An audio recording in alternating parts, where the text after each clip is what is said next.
Ja, herzlich willkommen zur Churchbox und heute sprechen wir über dieses neue Buch, das neue Buch von Lea und Susanne, über das Abendmahl neu entdecken, und natürlich dazu habe ich Lea und Susanne hier im Studio. Herzlich willkommen, schön seid ihr hier. Danke, Dan. Ist Schön gut. bist du da. Schön dürfen wir über dieses Buch reden. Nimm mal eins in die Hand. Da, ist schön gekommen, hey. Ja. Ja, Well done. mega schön. Ja. Vor allem, wenn man die Geschichte dahinter weiß, wie das entstanden Also, ist. Leo, Ja, die Geschichte, das Buch war nicht geplant. Gar nicht. Eben, das ist ja nicht das alltägliche Thema. Nein.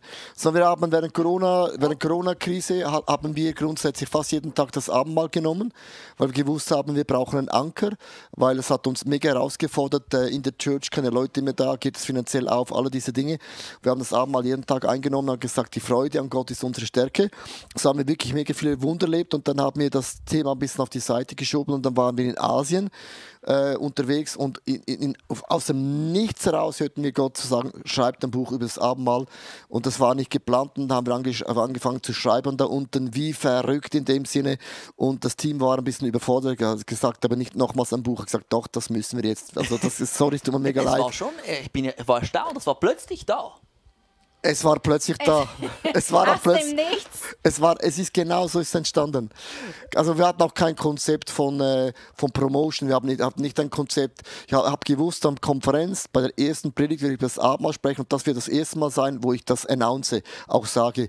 Dann kamen Leute und gesagt, ja, wir hätten das besser machen können mit Büchern verschenken. Ich habe gesagt, nein, eben nicht, weil ich habe das Gefühl gehabt, ich soll es genauso machen, wie man es eigentlich nicht macht in dem Sinne. Sehr gut. Weil es geht ja darum, es ist wenn man das Abendmahl eben erlebt, ist es eben ein Ritual, wo du wirklich Wunder mit Gott erlebst. Was ist dein Teil zu der Geschichte, wie das entstanden ist? Ja, wie gesagt, ich habe vor ein paar Jahren habe ich selber ein Abendmahlbuch in Amerika gesehen. Was mich fasziniert hat an diesem Buch ist genau das Konzept, das wir umgesetzt haben. Input, Bibelverse und ein Gebet dazu. Und das hilft einfach extrem, wenn man etwas Vorbereitetes hat und dann so einsteigen kann. Wir sprechen mehr darüber für dich zu Hause. Wir werden heute 5 von diesen Büchern handsigniert verlosen, verschenken. Alles, was du machen musst, ist jetzt in den YouTube-Chat zu gehen und dort reinzuschreiben, wieso genau du so ein Buch haben solltest, gewinnen solltest. Vergiss nicht, noch deinen Namen hinzuschreiben, nicht die ganze Adresse, das klären wir nachher, aber deinen Namen, wenn dein Username irgendwie Hasi17 heißt oder so. Genau, aber dann unbedingt am Ende dieser Churchbox werden wir die Gewinner ernennen. Abendmahl, erklärt in einem Satz, wie würdet ihr das machen? Das Abendmahl ist eigentlich eine Erinnerung, was Jesus getan hat am Kreuz. Das ist eine Symbolik, das Brot, den Leib gebrochen, den Wein, das Blut, das vergossen worden ist eine Symbolik, uns zu erinnern, was Jesus für mich, für uns getan hat am Kreuz. Das allein ist eine Erinnerung, und es gibt auch einen Glauben, wo ich auch hingehe. Ich mache es einfach, weil es in der Bibel steht, dass wir das tun sollen zu seinem Gedächtnis, und dann der Rest lasse ich geschehen. Abendmahl ist ja auch ein umstrittenes Thema in der Kirchengeschichte. Was würdet ihr sagen, was sind da die größten Missverständnisse oder Schwierigkeiten rund um dieses Thema? Also ich bin ja katholisch aufgewachsen, das Abendmahl hat die Bedeutung, es gibt eine Wandlung, das Brot und den Wein, es gibt eine Wandlung. Jesus sagte, du isst mein Leib und du trinkst mein Blut. Und man geht katholisch davon aus, wenn man das Abendmahl nimmt, man muss eben auch würdig nehmen, ein gewisses Alter, man muss wissen, was man macht. Man nimmt effektiv den Leib Christi in dich hinein. Das ist zum Beispiel die Abendmahlseite von der katholischen Seite.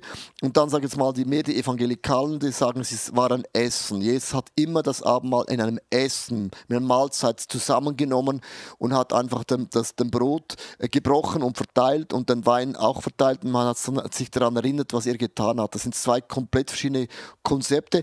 Beides sind aber Bibelverse, die man nimmt, das eine wörtlich und das andere mehr symbolisch.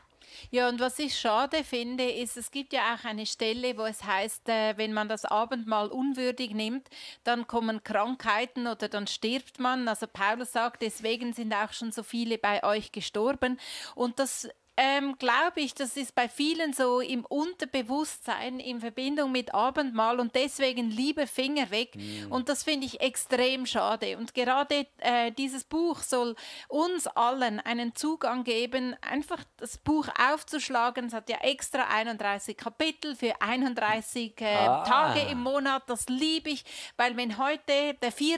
ist, dann gehe ich einfach zum Kapitel 4 und dann habe ich einen Zugang. Und ich fühle mich grundsätzlich ja nie würdig, das Abendmahl zu nehmen, aber ich vertraue darauf, dass der Heilige Geist mich lehrt und mir sagt, wenn ich da etwas falsch angehe. Das ist ja auch gerade der Punkt, das ist das Blut, die Vergebung. Ja. Also, Ich wollte gerade sagen, bei der Stelle du Zitat das von Paulus ist eben so gewesen bei den Korinthern. Man muss immer den Kontext auch verstehen. Das ist mega, mega wichtig, weil die Leute, die ein bisschen mehr Finanzen gehabt haben, die kamen schon am Nachmittag zusammen. Die haben schon Wein getrunken, gegessen und getrunken, also alles gemacht. Die waren schon ein bisschen, sagen wir mal, hatten zu viel Wein gehabt. Dann die Arbeiter, die hart gearbeitet kamen spät. Und die kamen, hatten nicht viel. Man hatte alles zusammengebracht. Die hatten nichts. Und sie kamen und alles war weggegessen und alles war getrunken. Die waren schon ein bisschen angetrunken und sie hatten nichts. Und das war der Kontext, wo Paulus hat gesagt, also wenn ihr zusammenkommt, Christen, kann doch nicht sein, dass die Armen werden noch ärmer und die Reichen leben im Wohlstand und dekadent. Und das hat eigentlich mit dem zu tun, dass der Paulus gesagt hat, man überschreitet eine Grenze, wo man keinen Respekt mehr hat, zu sagen, ich habe Finanzen bekommen, um auch die zu segnen, die es eben genau gebrauchen. Und darum ist mir schon klar, dass Paulus so hart hineinfährt. Ja. Und es ist natürlich auch logisch, wenn man dann einen Lebensstil lebt von Egoismus, ist es auch immer so, dass es auch eine negative Auswirkung hat in deiner Körper, Seele und auch deinen Geist. All diese Bibelstellen, die sprechen von einem gemeinschaftlichen Abendmahl nehmen. Hier das kann man auch alleine machen. Ja, wie können wir das auch im Kontext machen oder ja, im Miteinander machen, diese Themen? Eben, ich liebe es einfach, dass das Buch mir persönlich hilft, den Einstieg zu finden. Ich mache es alleine, wenn ich alleine bin. Wenn Leo da ist, dann mache ich es mit ihm zusammen. Wenn mein Sohn zum Beispiel das Abendmahl auch noch nicht genommen hat, dann sage ich, komm, lass es uns zusammennehmen. Am Freitag war meine Mutter zu Besuch.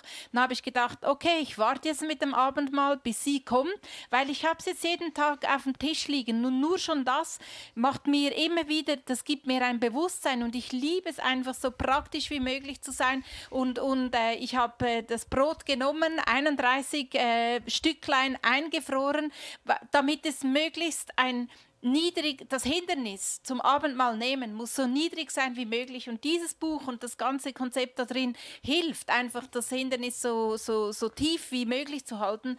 Und ich habe beobachtet, dass viele Leute einfach da einsteigen und sagen, hey, wir machen das mit dem Abendmahl. Unser Sohn hatte Small Group am Freitag und hat das Abendmahl war noch nicht dazugekommen. Am nächsten Tag habe ich gesehen, okay, entsprechend seiner Anzahl Small Group Teilnehmer waren die Gläser dort mit dem Traubensaft drin.